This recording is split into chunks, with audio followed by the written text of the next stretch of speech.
Bueno, ya estamos de vuelta aquí en UCI Noticias y nos acompaña en la mesa de conducción el congresista Horacio Pacori, congresista delegado en la Subcomisión de Acusaciones Constitucionales. ¿Cómo está? Muy buenos días, congresista. Gracias por acompañarnos. Buenos días. ¿Qué tal? Además, el congresista es representante de la región Puno, la gran y querida región. Congresista, ya informaron que el informe de César Inostroza va a presentarse el 14 de septiembre, tengo entendido. Bueno, lo que... Estaría listo, son los plazos. Lo que se ha hecho el día de ayer es, por fin, acumular la última denuncia constitucional que había presentado el procurador Amado Benco. Con esto prácticamente el rol que tiene el Congreso de la República frente a este tema llega a un punto cero. O sea, ya podíamos hablar de plazos más o menos para la aprobación o desaprobación o archivamiento en las subcomisiones de acusaciones constitucionales, que teniendo fecha tentativa y ajustando los plazos podía ser el 14 de septiembre. Si es que no llegan más denuncias, porque si se acumulan más denuncias se complica más la cosa, hay que investigar más, o sea, hay que respetar el debido proceso y todo el tema, y esto puede extenderse más. ¿Cuánto puede extenderse? Nosotros creemos que esto va a ir caminando porque no hay más denuncias constitucionales, pero no olvidemos de que el tema de la difusión de los audios, que los comprometen principalmente al suspendido juez César Inostroza, a veces por la complejidad amerita de que se presenten más denuncias constitucionales. Si se presentan más denuncias constitucionales que involucran al suspendido juez César Inostroza, a sí mismo, a los exconsejeros, esto, digamos, por la coyuntura, por el contenido del tema, tendrían que acumularse. Entonces, en ese sentido, esto alargaría más el tema. Pero así como estamos, ya con la última acumulación, podríamos decir de que ya están corriendo los plazos, ¿no? Correcto. ¿Son independientes o están todos los consejeros en un proceso? Sí. Primero decirles de que la acumulación de estas 7 denuncias constitucionales involucra a 4 exconsejeros. Así es. Nos estamos refiriendo a Julio Gutiérrez, está Iván Noguera, Orlando Velázquez, y asimismo está Guido Aguila, y está el suspendido juez César Inostroza. Son las 5 personas que recaen en la acumulación de estas 7 denuncias constitucionales. ¿Qué es lo que se tiene que hacer de aquí en adelante? El presidente de la subcomisión el día de ayer les ha hecho llegar la notificación para que en un plazo de 5 días puedan hacer llegar sus descargos a la subcomisión.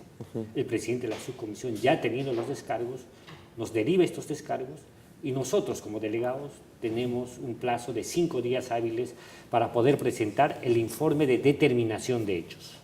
Y ya con este informe de determinación de hechos, la subcomisión podía convocar a los denunciados en uso a su derecho a la defensa para que puedan dar sus testimonios, a los denunciantes y de haber testigos en el caso.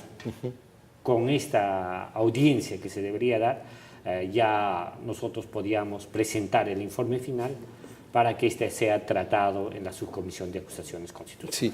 Usted advirtió sobre la situación de que la denuncia del expresidente del Congreso, Luis Galarrete, y de Gino Costa, podría extender los plazos. Eso es... Bueno, eso estaba previsto, correcto, en vista de que cuando se aprobó la acumulación a la denuncia constitucional que nosotros teníamos, además del cual ya hemos sido notificados, pues iba a, por la naturaleza que tiene, tenía que acumularse. Correcto. Además, bueno, son las mismas personas, la diferencia que lo hacen ahí es pues la tipificación que le ponen como crimen organizado. Entonces, eso también podía ameritar la complejidad del tema. Nosotros no podemos todavía hacer un análisis de fondo mientras no tengamos los descargos. Una vez teniendo los descargos, también estamos en el derecho de poder pedir una ampliación de fechas, si nosotros vemos el tema de fondo. Pero eso es un tema que todavía lo vamos a evaluar. Estamos esperando que los denunciados hagan llegar sus descargos y con eso nosotros empezar a culminar la elaboración del informe de determinación de hechos. Claro, son unos acusados que conocen los vacíos, que conocen los vericuetos, ¿no? Ya demostrado Inostroza cuando sale muy hondamente también a manifestar, yo no he hecho nada, me tienen que indemnizar, ese tipo de cosas.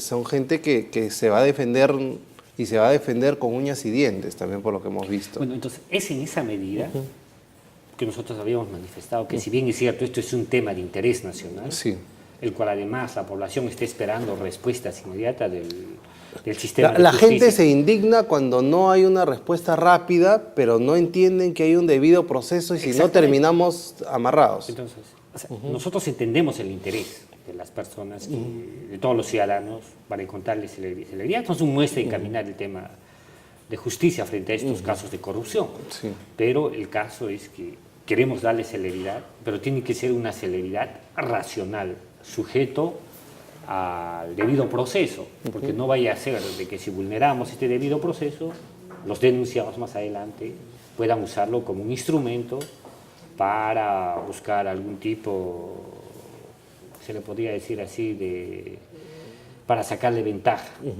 al final a la sanción o a la decisión que pueda tomar el Congreso de la República, y eso pues no le haría bien, digamos, al sistema de justicia, además entendiendo de que al final lo que se determine en el informe va a ser un elemento importantísimo para el Ministerio Público, principalmente en relación al suspendido juez César Inostroza, la decisión que pueda tomar la investigación en materia penal. La situación de la acusación constitucional al presidente del Congreso, al expresidente, perdón, del Poder Judicial, Duberly Rodríguez, ¿en qué está eso? Bueno, se han presentado una serie de denuncias constitucionales. Estas ya tienen congresistas delegados, si no me equivoco, lo está viendo el ex vicepresidente del Congreso de la República, el caso del expresidente del Poder Judicial, Duberly. Entonces, los demás casos también tienen delegados. Lo que nosotros tenemos la delegatura es el caso de los 4 ex consejeros y del suspendido juez César Inostroza. Ok, correcto. Vamos a su región. Los problemas de su región son el contrabando, es la minería ilegal y además la poca prevención que ha existido una vez más en este caso de las heladas que las sufren todos los años. El presidente Vizcarra, habiendo sido gobernador regional, ¿siente que se está preocupando por las provincias, por las regiones? Mira, no solamente es un tema de sentir. Nosotros entendemos que el mensaje presidencial ha sido altisonante, con temas importantes, pero estas no nos van a ayudar a solucionar los problemas si no se ponen en ejecución. Pero lo otro es que hay que destacar de que hay temas que sí se han descuidado. Nosotros creemos de que la región de Puno no está aislado del país, tiene una serie de problemáticas que también se vinculan a los problemas del país, pero hay un tema que se ha desatendido. Es cómo manejamos de manera sostenible los efectos climáticos, como son el tema de las heladas y el friaje, que este año viene azotando la región pues, con mayor profundidad. Si bien es cierto, desde el Ejecutivo se prioriza la atención de estos desastres naturales, como se ha hecho en el caso del norte, un tema que lo tenemos a secuencia es lo que pasa en el sur. No hay prevención. Y no hay una medida sostenible. Si bien es cierto, Defensa Civil, con el CNPRED, cumplen una serie de acciones, además de nivel multisectorial, que no articulan entre sí, tiene debilidad. Es relativo que al final termina pues, en la entrega de frazadas, en la entrega de algunos medicamentos y que no esté más informado. Entonces, eso es un tema de preocupación. Nosotros hemos exhortado a la presidencia del Consejo de Ministros para que podamos sentarnos y podamos dictar políticas públicas mucho más sostenibles. Nosotros en el despacho estamos presentando un proyecto de ley, por ejemplo, de fortalecimiento a la atención a las heladas y el friaje, que priorice 2 temas. Uno, de los grandes efectos que se tiene en la precariedad de las viviendas que tienen ciertas zonas que tienen que ser atendidas. Y esta pues debería dirigirlas el Ministerio de Vivienda y Construcción, Saneamiento, a través del programa de viviendas rurales que tiene y que debería priorizar principalmente estos sectores, no solamente de la región de Puno, sino de todas las regiones altoandinas que año a año pues son abatidas con el tema de las heladas y el friaje. Y el otro tema es el tema, primero, garantizar el tema de la atención de salud, porque han habido muchos niños y personas de la tercera edad que han fallecido. Entonces, ¿cómo abatimos estos 2 temas? Si bien es cierto, las competencias en salud del MINSA, que es el ente rector, vienen aislados las direcciones regionales de salud, lamentablemente este mecanismo de descentralización hace de que no puedan actuar de manera conjunta. Lo que nosotros planteamos que el ente rector, pues, frente a estos temas, pueda generar un esquema de brigadas temporales para que puedan atender el tema de salud por los efectos del friaje. Entonces, creo que con este tema se podía fortalecer la atención a las heladas y el friaje y encontrar mecanismos más bien mucho más sostenibles en el tiempo, que nos permitan pues combatir este fenómeno que lo tenemos año a año. El tema de la minería ilegal es un tema que en Puno es súper complicado. Bolivia es gran productor de gran exportador de oro sin ser productor. Todo sale por Puno. ¿Qué medidas o iniciativas ha tomado su despacho con respecto a esto? A ver, nosotros le hemos estado dándole seguimiento a este mecanismo de formalización que se ha dictado desde el Ejecutivo, además ahora bajo otro decreto supremo que permite una ventanilla única. Pero estas medidas aún no son suficientes, entendiendo de que la minería ilegal, a medida de que, por ejemplo, existen medidas de interdicción, van entrando a zonas mucho más aisladas de la región. Entonces, y el gran problema es cuando se van aislando, se van mezclando con otro sector de una economía ilegal, como es el tema del narcotráfico. Eso es una gran preocupación. En el caso de la región de Puno, la minería ilegal con el narcotráfico están abatiendo más. Nosotros podríamos decir un parque nacional, una reserva riquísima que tenemos en la región, como es el Baguaje Sonero. Entonces, no se está viendo de manera integral de cómo actuamos. Es más, no hay presencia del Estado en estas zonas para pues, tener una estrategia así de esta manera, poder erradicar este tema de la minería ilegal. ¿Cuál considera usted que es el mecanismo? En su momento habíamos planteado... Usted se ha enfrentado a proyectos mineros. Mira, nosotros lo que le hemos dicho claramente es que en el tema de la minería ilegal debería haber una ventanilla única, no solamente el mecanismo de formalización. Existen modelos en otros países que sí han funcionado con la pequeña minería y la minería artesanal.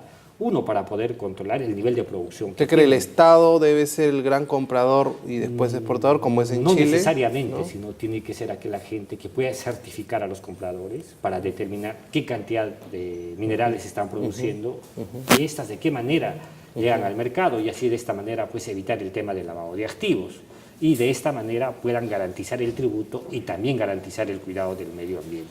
Es un tema un poco complejo, pero que no se está queriendo ver bajo esa ruta. Nosotros hemos, si no me equivoco, el congresista Jorge del Castillo, hicimos un grupo de trabajo para ver cuál sería la medida más oportuna para poder encaminar este mecanismo, no solamente de formalización, sino de promover una minería, una pequeña minería y una minería artesanal sostenible con el medio ambiente, amigable con el medio ambiente, pero de manera responsable.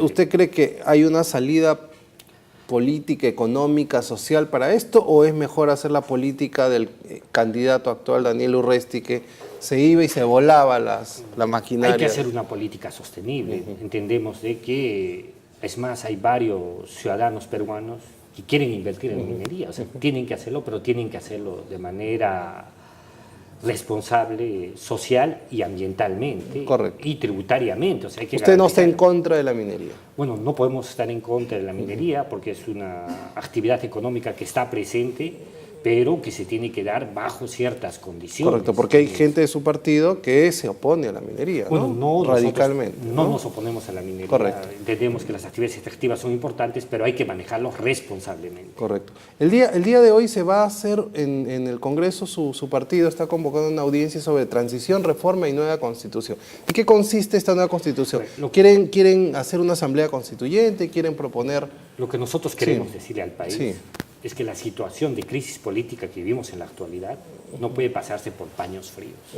Ya hemos tenido una crisis en el Poder Ejecutivo, el Poder Legislativo, el Congreso de la República está totalmente deslegitimado, y lo último que vemos es la crisis que está viviendo en el sistema de justicia. Y esto sí tiene un impacto en la economía del país, en la producción económica que tenemos. Además, un modelo que ha favorecido a grandes empresas y que no está en favor de las minorías del país. Nosotros creemos que esto ya colapsa y requiere reformas profundas. Y la única forma de entrar a una reforma profunda es entrar a un mecanismo de una asamblea constituyente. Necesitamos no una reforma constitucional. No una reforma. Necesitamos una reforma profunda, una asamblea constituyente para tener una nueva constitución. Y esto es un proceso que tenemos que ir trabajando conjuntamente con la población. Entonces, eso es lo que nosotros planteamos. ¿Usted está de acuerdo con el referéndum propuesto por el presidente? Nosotros estamos de acuerdo con el referéndum como condición mínima como condición mínima para entrar a esta reforma profunda que estamos ¿Y por qué planteando. no se pregunta en el referéndum si es que la gente también desea asamblea constituyente, nueva constitución, ¿no? Esto está dentro del marco constitucional, nosotros desde el Nuevo Perú lo hemos planteado, pero también hay que entender de que dentro de este mecanismo de referéndum hay temas álgidos que hay que tratar. El caso de la crisis del sistema político, además que ha sido presentado por el presidente de la República a través de 3 proyectos de ley. Un tema, la reelección de los congresistas. Ahí, desde el Nuevo Perú, tenemos una postura clara. Decir de que el Congreso de la República, ahí este proyecto ni siquiera debería tocarlo. Usted es un congresista nuevo, ¿no? Un congreso, no. O sea, Ok, pero ¿usted no cree que va acumulando experiencia y esa experiencia puede plasmarse en una nueva elección en la cual usted pueda servir mejor a su pueblo? pero hay que entender de que la labor de los congresistas, más allá de la experiencia que tienen a través del Poder Legislativo, no se refleje en la voluntad y en la necesidad que tiene la población. Entonces, ¿de qué sirve tener tanto conocimiento, tanta experiencia, si no lo utilizas en favor de las necesidades de la población, sino más bien pero para por eso mantener podemos ciertas ir cúpulas de a poder? la renovación por tercios, ¿no? O sea, que la gente decida cada 2 años, cada 2 años y medio, ¿sabe qué? Vamos a hacer un análisis, una evaluación de nuestros representantes, ¿no? Podríamos entrar a temas de fondo, Claro. pero lo que yo quiero decirle al país, lo que le está planteando el presidente de la República en el caso de la no reelección, es un tema que ya se ha debatido en el Congreso de manera rápida y al final lo han archivado. O sea, hemos tenido la oportunidad en la Comisión de Constitución de debatirlo esto de manera profunda. No se ha querido hacer, lo han archivado ese proyecto de ley. Entonces, ¿qué es lo que se está haciendo? Simplemente es un paso de la democracia representativa a la democracia en sí, donde sobre este tema, pues la población, los más de 30 millones de peruanos van a tener la posibilidad de decidir qué se hace frente al tema de la no reelección de congresistas. Entonces, nosotros creemos que el Congreso de la República acá tiene que hacer simplemente un papel de mesa de partes, porque ha tenido la oportunidad de debatirlo y no lo han querido hacer. En los demás temas, de igual manera. La reforma del Consejo Nacional de la Magistratura, el tema de la contribución, del financiamiento de los partidos políticos, se ha venido tratando en el Congreso de la República. Son 2 años que han estado durmiendo el año de los justos, que no lo han querido tratar y que al final, pues, digámoslo así, no han tenido voluntad de hacer la Comisión de Constitución y ahora sí, cuando viene esta propuesta, quieren debatir. Entonces, no nos parece a nosotros, por ejemplo, el tema de la bicameralidad. Sí, no le parece. Como dice la congresista letona, de que este tema hay que debatirlo mejor, necesitamos nuevos plazos, pues sujetémonos a los plazos que está pidiendo el presidente de la República. Porque se supone que si ya se está trabajando este tema, hay avances, con esos avances ya de una vez lo hacemos y podamos llegar a los plazos establecidos. Lo que a mí me preocupa en el tema económico es que este referéndum, si lo pateamos para el próximo año, le vamos a volver a generar otro gasto económico al país. O sea, ¿cuál es el gesto político del Congreso de la República? O sea, seguir generando más gasto. Creo que si hay austeridad en el manejo de los recursos públicos, el Congreso de la República también debería actuar en esa racionalidad. Congresista, la ley Mulder al parecer está retirando están pensándolo nuevamente para hacer una reforma en la ley. ¿Usted apoyó? ¿Ustedes apoyan? Nosotros en su momento dijimos que esto era una ley mordaz, además de que venía disfrazado de una serie de temas que no se quería debatir profundamente, de que se podía revisar, se podía fiscalizar el tema del gasto público que se hace en relación a los medios de comunicación, habría que hacerlo, pero no prohibirlos en su totalidad, porque corríamos el riesgo de que cierta información de carácter pública no iba a llegar a los ciudadanos y que además era necesario que lo conozcan, donde los medios de comunicación juegan un rol importante. Y al final, pues, esto podía acarrear un tema de desinformación y el vínculo que existe entre la sociedad y el sector público. Lo que ha hecho esta ley al final es generar eso. O sea, le está privando, por ejemplo, al sector salud de poder proyectar campañas de prevención en ciertos temas. Le está limitando acción. Entonces, no se ha querido debatir en esa magnitud. Entonces, esos son los efectos que tenemos, ¿no? Al querer tener una población aislada con el sector público. Entonces, nosotros teníamos esa preocupación, lo hemos dicho en su momento, y bueno, ya está teniendo efectos negativos, y creo que recién están razonando de eso. El fujimorismo ha sentido el golpe y ha dado un paso atrás. Tenemos el informe de Diego Kmin sobre esta encuesta de Datum que revela que Keiko Fujimori, lo invito, congresista, a ver este informe de Diokmin sobre la encuesta de Datum que pone como la persona más poderosa a Keiko Fujimori. A ver, lo vemos.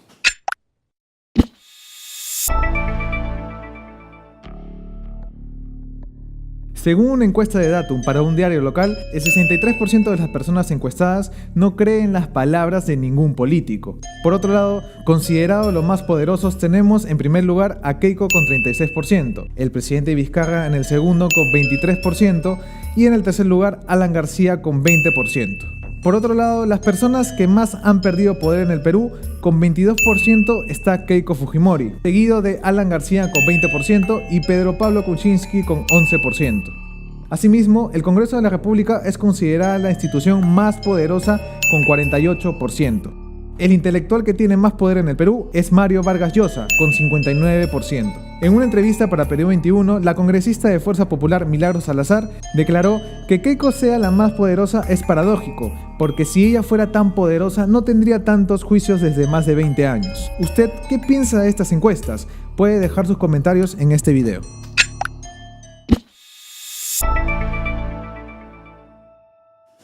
No, si te archivan los procesos cuando están todas las evidencias, obviamente tienes poder de influencia, ¿no? Además, recordemos esa intervención que hicieron en el local de Fuerza Popular, donde le dijeron te estás metiendo con nosotros, se lo dijo Luz Salgado al fiscal José Domingo Pérez.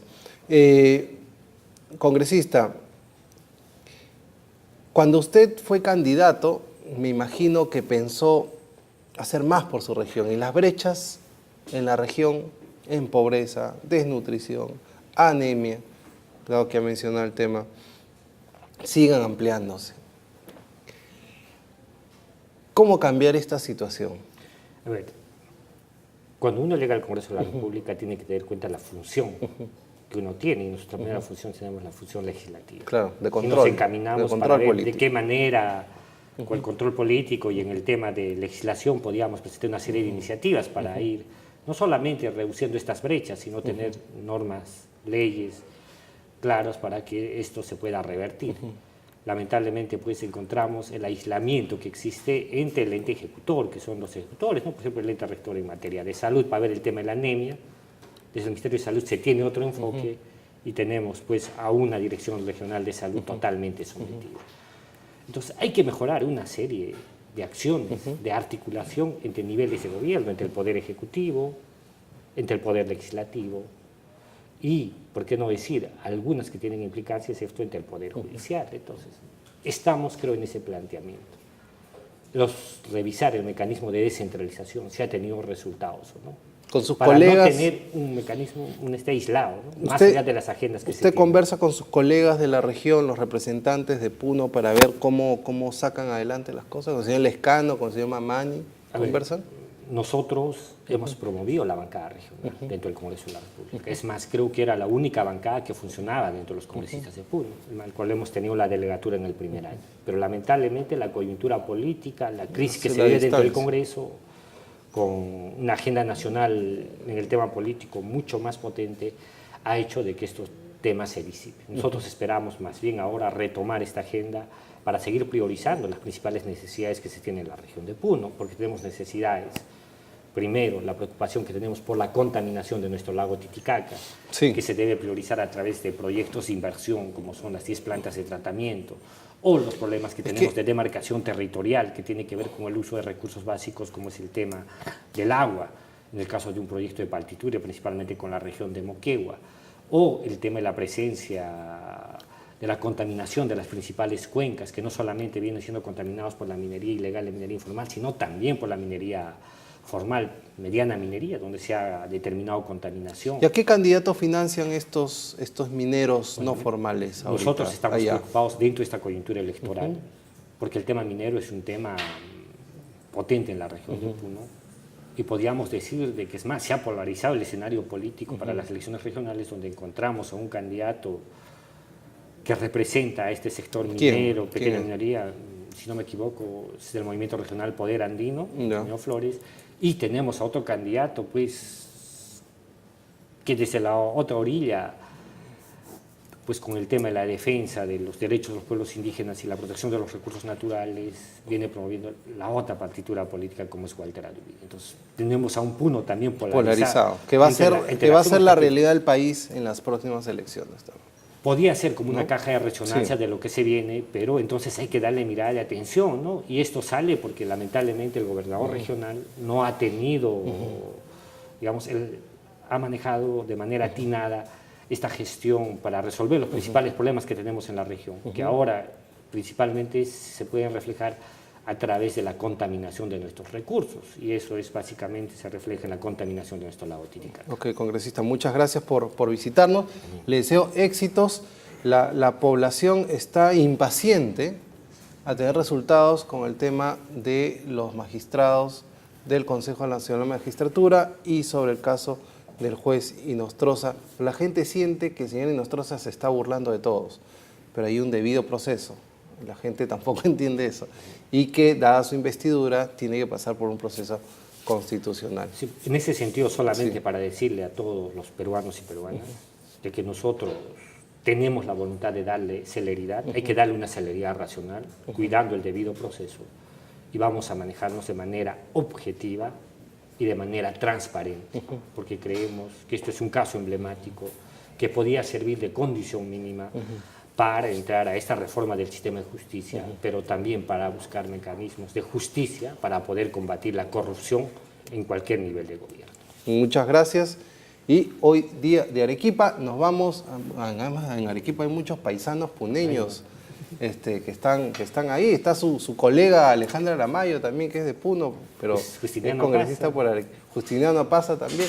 Bueno, vamos a un pequeño corte y regresamos con la entrevista al ex fiscal de la Nación, Carlos Ramos Heredia, para que nos explique qué está pasando, qué ha pasado, por qué se toman estas decisiones del relevo de Hamilton Castro, para que nos cuente sobre la coyuntura, este enfrentamiento del presidente de la República con el fiscal de la Nación, Pedro Chávarri, y si el fiscal Domingo Pérez está loco.